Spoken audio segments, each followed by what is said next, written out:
Hello mga mami, mga nanay, magandang tanghali po. Ayan po si Inday Raquetiera. Ayan po, naglalaba po ako ng basahan dyan. Kasi alam nyo po, ayan, binagsak yung tabo.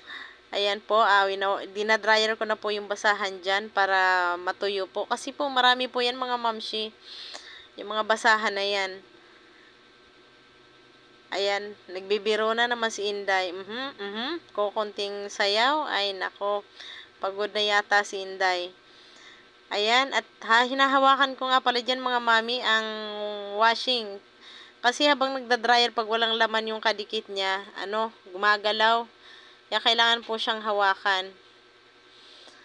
Ayan po, tiningnan ko po yung kung mabigat ba pag-akyat ko mamaya sa taas. At kikimbutan natin yan mga mamshi. Talaga naman si Inday. Ayan, nahawakan ko. Nga pala mga mamshi, may kasama ako dyan. Yan, nakarinig si Inday ng tugtog sa kapitbahay ay sumasayaw na naman talaga naman. Akala mo yung maganda, kumending. Ay, talaga naman. Yan, nahawakan ko dyan mga mamshi ang kasi gumagalaw po talaga siya. Ayan po. At ayan na nga po mga mami, kinuha ko na ang basahan at tapos ko nang na-dryer ating ipapagpag. At baka may buhok-buhok pa yan. Ayan po, tinatanggal ko na po siya sa dryer. At nilagay ko na sa tray para dalhin ko mamaya sa taas mga mamshi. At ilagay ko na rin yung mga basang-basahan. Akin ang ida-dryer ulit para matapos na po.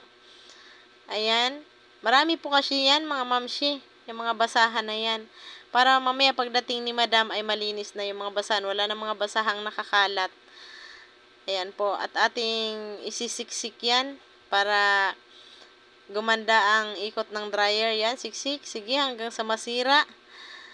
At yan, hinahanap ko nga pala dyan mga mamshi ang takip dyan sa loob ng dryer. Kasi baka po umalsa yung mga basahan. At yan na nga, nakita ko na nga. Akin ang ilalagay at aking iikutin. Naikot ko na siya mga mamshi. Sasayaw na naman tayo. Naku, talaga naman. Pasensya na po sa mga manonood. Ayan, si Inday, naku, talagang pag nakarinig talaga yan ng tugtog ay nakinding. Talaga naman. At sabay pangati pa ng ulo. Siguro yung maraming kuto. Ayan po. At ating kunting walisan ng sahig pala mga mamshi. Kasi para mamaya kunti na lang ating lilinisin. May mga kasi dyan. May mga buhok-buhok kailangan walisin. Yan. Pagod na si Inday mga mamshi. Nagsasalita na siya mag-isa. Ayan nga po. At kailangan po natin ulit siyang hawakan. Dahil po nagda-dryer po. Ay gumagalaw po yan talaga. Ayan mga mamshi, nakita ko yung tabla. Naalala niyo po ba yan sa probinsya? Pag pupunta po tayo ng ilog. Ayan, may dala-dala po kami niyan. Minsan pag nainis ako sa kapatid ko ay aking inahahampas yan eh. Hindi lang panlaba, panghampas din. Ayan, may fishnet din. Yung fishnet na yan, yan yung ginagamit natin dati sa probinsya pag pupunta ng ilog mga mamshi. Ayan. Yan na nga po. Atin ang hahanguin mga mamshi. At tapos na, huhugasan muna natin ang dryer. Yan, huhugasan natin. Tapos na po ako mag-dryer ng basahan mga mamshi.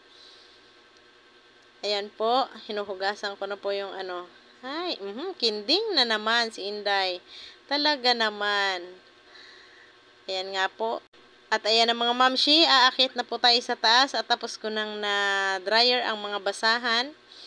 May konting bigat po yan mga mamshi. Aakyat na po tayo ng 3rd floor. Ayan po. Ayan, nakarating na po tayo sa 2nd floor. Ay, hingal eh. Aakyat pa tayo ng 3rd floor mga mamshi. At dun ko po yan isasampay. Kasi maganda po dyan sa 3rd floor magsampay. Kasi kahit umuulan po yan, hindi na kailangang isilong kasi may bubong na po yung taas.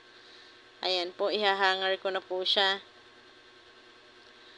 Yan na nga po, ihahanger ko na siya mga mamshi. Kailangan nating isa-isahin. Kita nyo ga po ang buhok ko. Parang wig na. Sa tigas.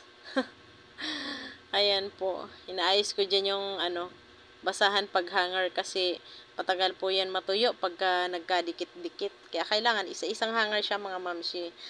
Ayan. At yan, isa-isa talaga. Pare-pareho po yung mga basahan ni madam. Magaganda po yung mga basahan niya, yung iba gutay-gutay. Hindi po, joke lang. Ayan po. Diyan ko po yan isinasampay sa third floor na yan para may bubong po kasi siya. Hindi na kailangan isilong. Para ano po, pag kailangan gamitin, hugot lang ng hugot hanggang sa mga bali yung hanger. Talagang marami po yung mga hanger na, sige, hila na lang. Ayan po, yan. Patapos na tayo mag-hanger, mga mamshi. Mamaya at aking hiwa-hiwalayin yan para hindi magdikit-dikit. Ayan. Lapit na ako matapos. Para akong walang ligo dyan. Gara ng buhok natin, oh. Ayan nga po at malapit na akong matapos mag-hanger, mga mamshi. At ako'y kumuha ulit ng basahan at wala ng dry hanger pala. Kumuha ako ulit kasi wala ng hanger. Kasi may basahan pang natira dyan sa basket. Ayan po, may hanger na po tayong nakuha. Buti po may available na. At ayan na nga po mga mamshi, tapos na po tayo maghanger ng basahan.